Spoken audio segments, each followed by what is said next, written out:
So I just seen the movie Parasite for the first time. Holy shit. It came out in 2019. It was directed by Bong Joon-ho. It got like 4 different Academy Awards for Best Picture, and well-deserved. He also directed the movie Snowpiercer back in 2013, fucking classic. But let's just get to the Parasite stuff. I guess you could call it a thriller comedy. It's comedic at first, but then it takes a dark turn.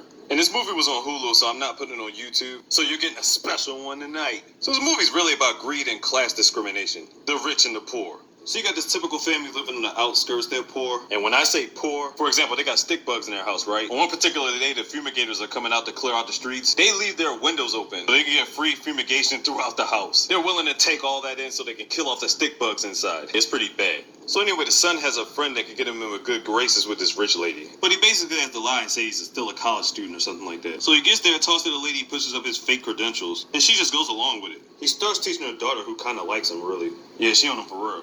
Then they slide the sister in there to teach the son. Yeah. Then she's getting a ride home from the drive, whatever like that, but she leaves her panties in the back seat. She leaves them hidden in the back seat, but this is all a ploy just to get the driver fired. So both their kids are working there, and now their father is the new driver. So they got this maid that's been working there for like 20 years, so we're like, oh shit, how are we gonna get the mom there? So they find out the maid is actually allergic to peaches. So they make this type of powdery substance, and every time the daughter walks past the maid, it's like the dust sprinkles in the air and shit, and she ends up getting sick.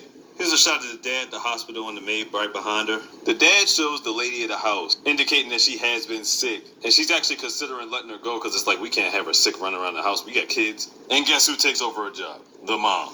So they literally just took over the whole shit. Even they are, like we are, surprised at how gullible this rich family is. So the family just chilling and enjoying their bullshit because the rich family went to a camping trip. All of a sudden, the ex-maid comes back to the door, talking about she forgot something. They go to a downstairs part of the house where it's like some type of secret bunker. See that crazy look on her face? Turns out she's been holding her husband down there for like 4 or 5 years. What in all of the rest of the family stumbles down listening to the conversation, so she got him on video. Because only the maid was supposed to be there at the time. All of a sudden, the rich family calls and talks about they're going to come back because their trip got canceled in like 8 minutes. They got to hide, straighten out shit. Long story short, the rest of the family escapes. Mom's still on her maidly duty, so she's there. The ex-maid and the husband get locked in the bunker. The poor family goes back to that house to find out that the whole block is flooded, including their house. So they're pretty much homeless and desperate at this time. The whole time they're in the basement, the ex-maid is trying to get the husband free, chewing on the tape because both of them were tied up at that point. The morale of the poor family's been diminished because pretty much their house been flooded, their home's been took. So it feels more serious in tone with their desperation. They get back to the house and Kevin sneaks down in the basement to check up on that couple. I forgot to mention, he carries this big-ass rock everywhere. He drops the rock and finds out the husband's loose. He almost escapes, but the husband catches up to him and bashes his head with that rock twice. Thinking to myself, Kevin's dead as shit. He gets loose while they celebrating. Just look at him like, what the fuck? He lunges straight at the sister with the knife, killing her dead. Then the father had enough of Mr. Park talking shit, so he plunges a knife in his chest, killing his ass dead.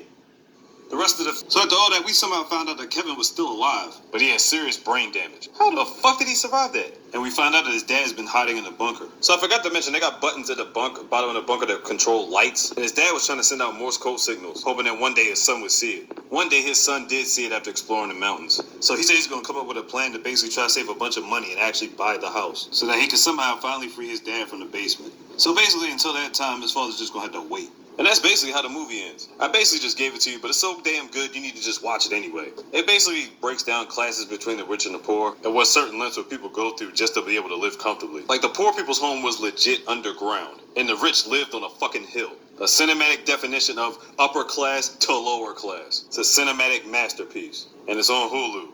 Now, if I could just find Hereditary, my life would be complete. That movie with my girl Toni Collette on there. Y'all know what I'm talking about. Anyway, Parasite. Watch that shit. I don't know what else is on. I know it's on Hulu.